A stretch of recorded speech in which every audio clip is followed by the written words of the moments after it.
Hi everyone! Pumunta pala kami ngayon sa baryo at nag-DIY lang ako ng grill. Kumuha pala ako ng alambre at bakal para yun yung gawin kong grill. Hayos ni ba?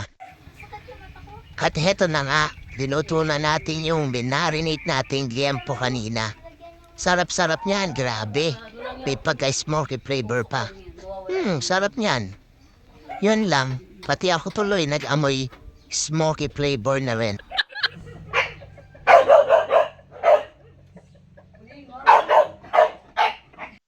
Tapos nung papaluto na yung liempo natin, nag-prepare na rin ako para igisa yung gulay natin. Grabe, naiinip na yung mga papalamunin natin. Kasi 1 PM na daw, hindi pa kami nagda-lunch. Luluto. Huwag mo kukunin. Lapit mo dyan, no, sa linuluto. Yan, simpleng luto lang ng gulay. Ginisa lang natin siya sa bawang at sibuyas. Masarap na, masustansya pa. Kaya sa mga kasama ko dito na patay gutom, konting tiis na lang. Konting mekos-mekos na lang to.